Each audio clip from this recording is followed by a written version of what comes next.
Well, welcome everybody. How are you doing? Today we're going to talk about pyramids, and I'm really excited about this one because I actually made a pyramid. Oh gosh, part of it fell off. And my student made this pyramid, so I have actual models to work with today, so I'm stoked on that. So we're going to talk about pyramids. The main difference between a pyramid and a prism is that pyramids have this new dimension called slant height. So the slant height you're going to need for surface area calculations, and the height you're going to need for volume.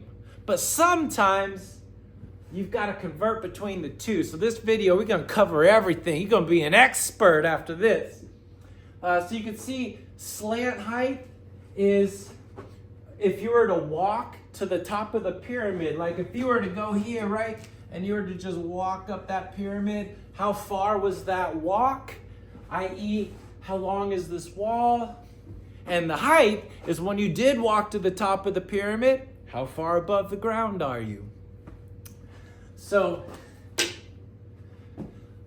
let me show you those models. So let me show you what I'm talking about here with an actual pyramid. So here's a pyramid, okay? So you can see the slanty, this is the slant height, well named by the way. And the actual height is how far above the ground you are when you're at the top of the pyramid. So one thing you can do that's kind of helpful, and I'll take this out for a second, is fold it down. So this is going to be the slant height, is the length of this wall. Now, if you're doing a volume problem and you're given the height, you're cash money. But if you're given the slant height, then you actually have to calculate the height. You're going to need to be able to visualize this right triangle that exists in all pyramids. Because what you have here is you have a relationship between the slant height, the base, and the actual height. All right? And so knowledge of this triangle, as well as our formula, is going to make us unstoppable. All right. Well, let's try our first problem. Problem number one, we got a square base, 10 by 10, as I drawn in the diagram, and the problem says you got a height of 16 centimeters. So height, that's h. I'm going to erase h here, put 16. And guess what? This is the problem where you got to say, thank you, teacher. Because we really just got to plug it into the formula. There's no other calculations required, so let's just go ahead and do that. So we got 1/3 times 100 times 16 gives us 533 approximately.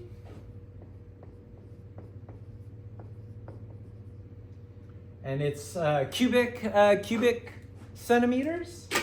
And we're done, because remember, the area of the base is just base times height, and with the square, base and height are the same. Beautiful! So volume calculations, if you're given the height, you are cash followed by money. But what happens if you're given the slant height instead? Well, let's see. A quick cut-in on this video. After recording, I noticed that I had just left it as height of 20, even though I was saying slant height. I didn't write the word slant height up here. So remember, that should say slant height, even though in the video it just says height. Okay, so this is the setup now. Okay, so the height is now an unknown. We don't know the height, but we do know the slant height. Our dimensions change. Now we're 12 by 12.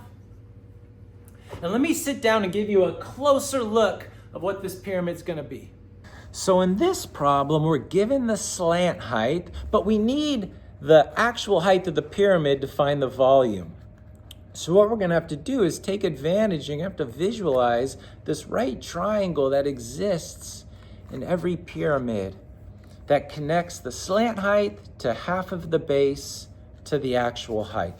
So we know in this problem, right, the slant height is 20. It gives us the base is 12, so we know that this bottom length is 6, and we're just going to need to use the Pythagorean theorem to calculate this height right there. Okay, so I guess we're ready to go. So in this case, I mean, this really is the big time triangle that you've got to be able to visualize. So let me bring it out a little bit, okay, and draw it just off to the side. It's this triangle that has the slant height. Oh, I dropped my marker. Good thing I found it. So it has a slant height of 20, right? That's the hypotenuse. In this case, the short leg is half the base. And we just got to use Pythagoras to get us the height. Because the square of this leg plus the square of that leg is going to equal the square of the hypotenuse.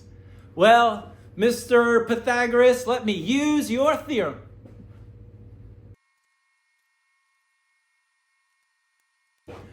Okay, so when we're solving, this is a quadratic equation, but luckily there's only one unknown. So what I did is I subtracted 6 squared, got the 364, square rooted both sides, rounded to 19.1. And now that we got the height, we are cash followed by money. Let's get that formula. And let's find a green marker.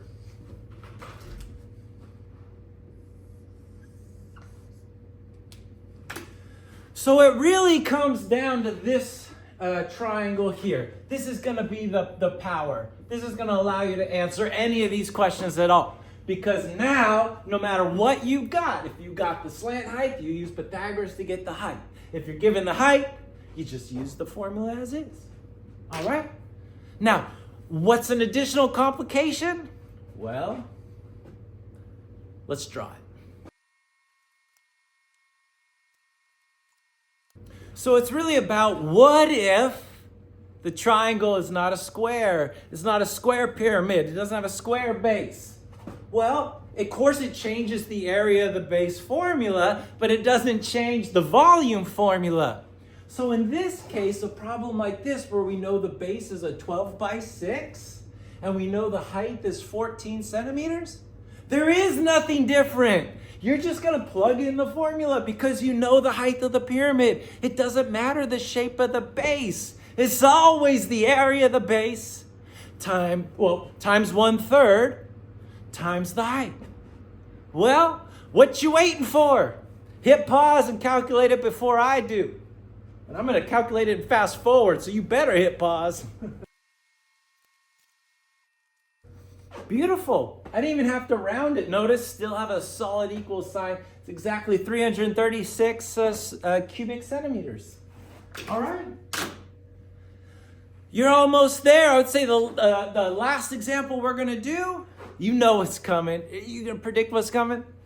Is a rectangular base where you're given the slant height instead of the actual height. So let me draw that one for you.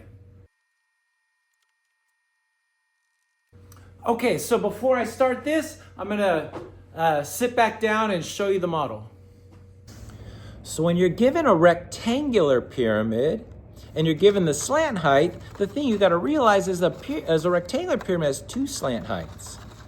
There's the slant height of the thin face here, and then there's the slant height here, which I don't know why I picked the ones that didn't have the line drawn. So you have that one there, and you have this one here. You can see those two slant heights.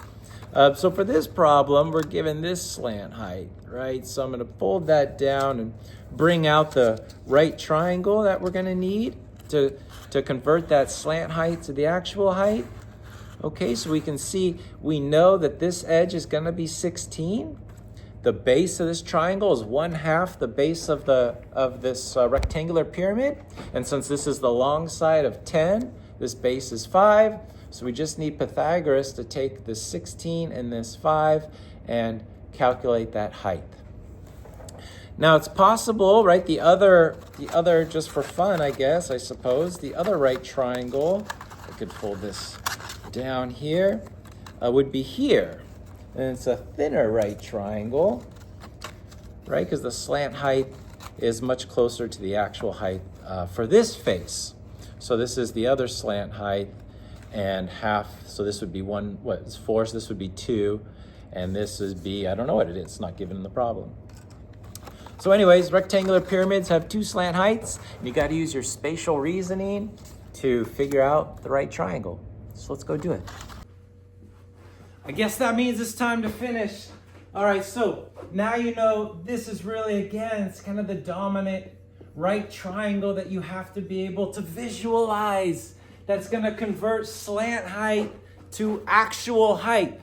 So in this case, we've got 16 is the slant height. That means this base has to be 5. And once again, Pythagoras is going to deliver us the height of the pyramid. So let's get it. And now that you got the height, you got the formula. Oh my gosh, it's going to be 1/3 the area of the base times the height. I could see the finish line now, Mr. Miller. What a beautiful, thank you for saying it's a beautiful video. Like, I didn't say that, Mr. Miller. All right, here we go. Ta-da! So, anyways, you got this thing. You just got to leverage slant height and actual height. And once you got that triangle, you got this. No worries, no worries. So remember, angels fly because they take themselves lightly. I'll see you around.